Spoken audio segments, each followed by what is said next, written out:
Malam itu, hujan turun dengan deras.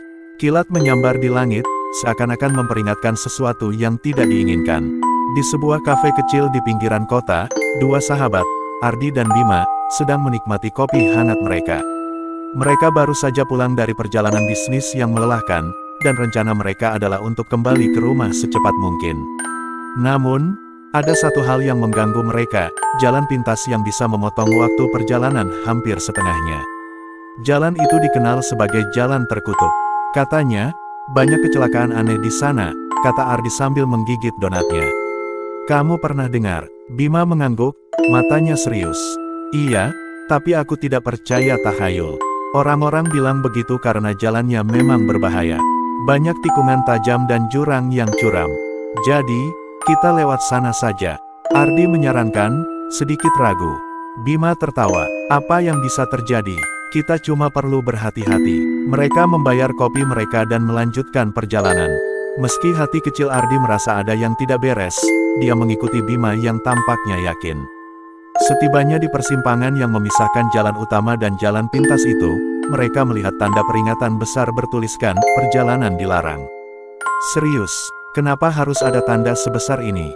Gumam Ardi, matanya menatap tajam ke arah tanda itu. Untuk menakut-nakuti orang bodoh yang tidak bisa mengemudi dengan benar, balas Bima sambil menekan pedal gas lebih dalam. Mobil mereka melaju masuk ke jalan itu, meninggalkan tanda peringatan di belakang mereka. Setelah beberapa kilometer, suasana mulai berubah.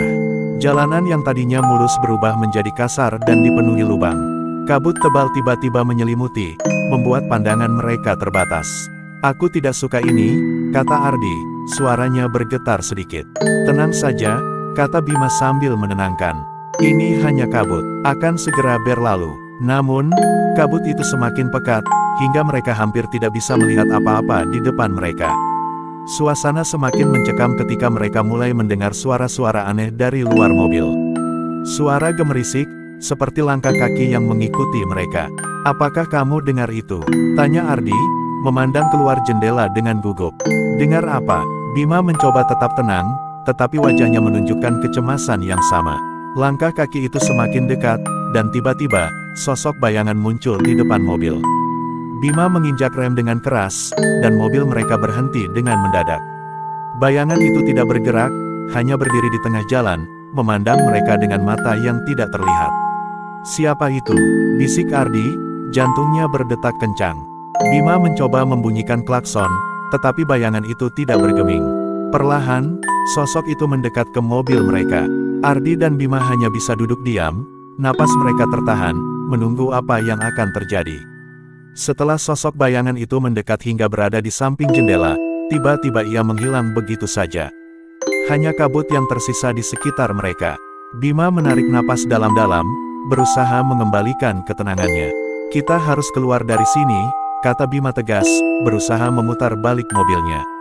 Namun, jalan di belakang mereka yang seharusnya kosong, kini berubah menjadi jalanan yang panjang dan tidak berujung.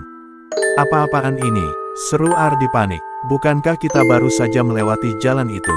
Bima tidak bisa menjawab. Dengan ragu-ragu, ia melajukan mobil ke depan lagi, berharap kabut akan segera hilang. Namun, semakin mereka melaju, jalanan seolah semakin panjang, seperti tidak ada akhir. Mereka mencoba memutar kembali, tetapi hasilnya sama. Jalanan itu terus membawa mereka kembali ke titik yang sama, tanpa ada tanda-tanda kehidupan di sekitarnya. Mereka terjebak dalam lingkaran tanpa akhir. Ardi menggenggam teleponnya, mencoba menghubungi seseorang. Tetapi tidak ada sinyal. Ini gila, ini tidak mungkin terjadi, teriaknya. Bima menggertakkan gigi, menahan rasa takut yang mulai merayapi dirinya. Tetap tenang, kita pasti bisa menemukan jalan keluar. Mereka terus melaju dalam kabut tebal itu, melewati ratusan meter jalan yang sama tanpa hasil. Waktu seolah berhenti, dan mereka mulai kehilangan orientasi. Dalam kebingungan mereka, suara langkah kaki kembali terdengar, kali ini lebih jelas dan lebih dekat. Ada yang mengikuti kita, bisik Ardi, keringat dingin membasahi dahinya. Bima tidak berkata apa-apa, matanya terpaku pada jalan di depannya. Saat itulah mereka melihat sesuatu yang membuat darah mereka membeku. Di tengah jalan, mereka melihat diri mereka sendiri, berdiri dengan tatapan kosong, seolah-olah mereka adalah pantulan yang terjebak di dalam kaca. Ardi menjerit ketakutan, dan Bima dengan cepat memutar mobil, mencoba melarikan diri dari pemandangan mengerikan itu. Namun, seberapa cepat pun mereka melaju, bayangan itu selalu berada di depan mereka, menunggu dengan sabar. Apa yang terjadi? Apa kita sudah mati? Ardi mulai kehilangan akal sehatnya. Jangan bicara seperti itu, bentak Bima, tetapi ketakutannya semakin nyata. Mereka terjebak dalam jalan yang tidak berujung, bersama bayangan diri mereka sendiri yang terus menghantui. Setelah entah berapa lama terjebak di jalan yang tidak berujung, kabut tebal perlahan mulai menghilang. Namun, bukannya merasa lega, Ardi dan Bima justru merasa semakin tertekan ketika melihat pemandangan di sekitar mereka berubah. Jalanan kini dikelilingi oleh hutan lebat, dengan pohon-pohon tua yang tampak menyeramkan. Aku tidak ingat pernah ada hutan di sekitar sini, kata Bima, suaranya penuh keraguan. Tidak ada, balas Ardi dengan tegas. Ini tidak mungkin nyata. Saat mereka melanjutkan perjalanan, mereka mulai melihat sesuatu yang aneh di antara pepohonan. Bayangan-bayangan bergerak cepat, seolah-olah mengintip mereka dari kejauhan.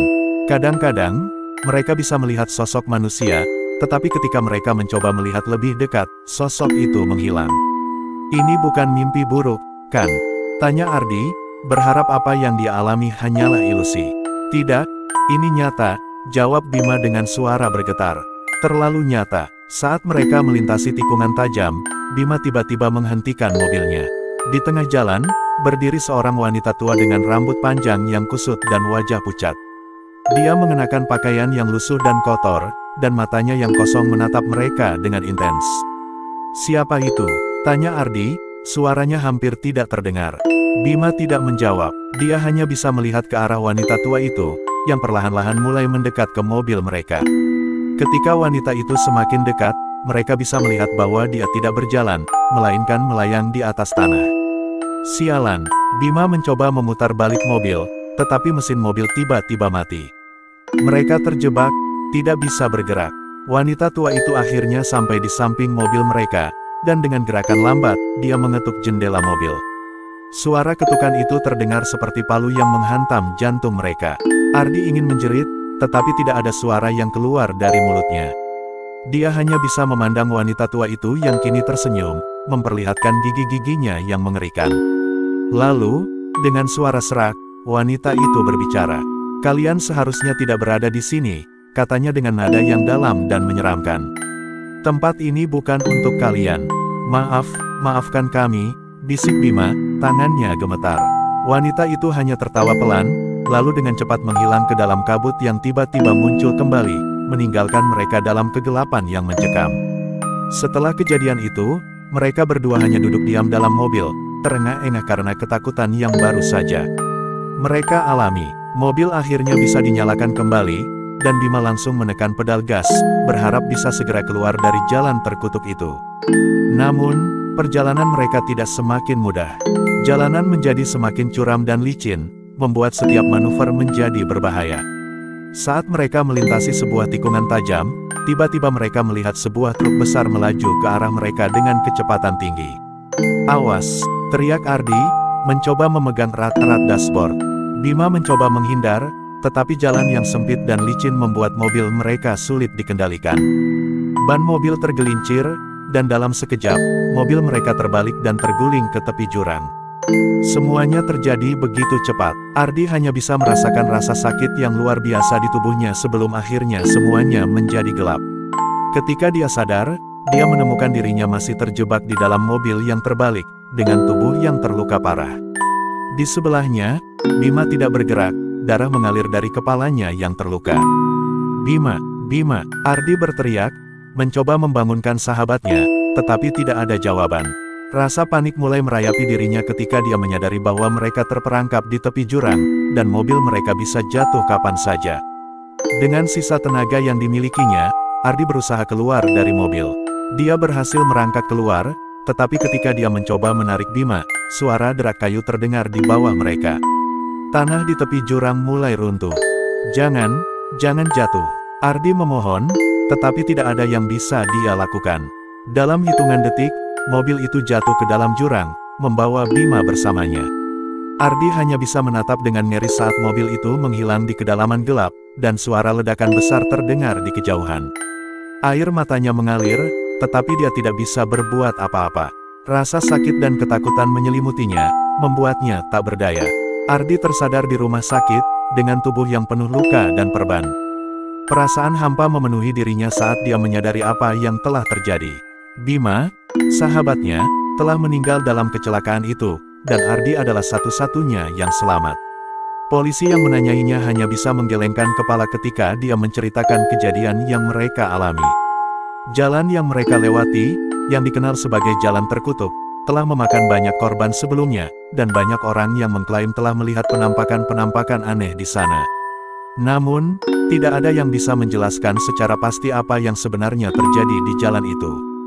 Hari-hari berlalu, dan Ardi mencoba melanjutkan hidupnya, tetapi bayangan dari kejadian di jalan itu terus menghantui dirinya. Setiap malam, dia bermimpi tentang jalan itu, tentang kabut tebal dan suara langkah kaki yang mengikutinya. Dia bisa mendengar suara Bima yang memanggilnya dari kejauhan, tetapi dia tidak bisa menjangkaunya. Suatu malam, ketika dia terbangun dari mimpi buruknya, dia melihat sesuatu yang membuat darahnya membeku. Di ujung kamarnya, berdiri sosok wanita tua yang pernah dia temui di jalan itu.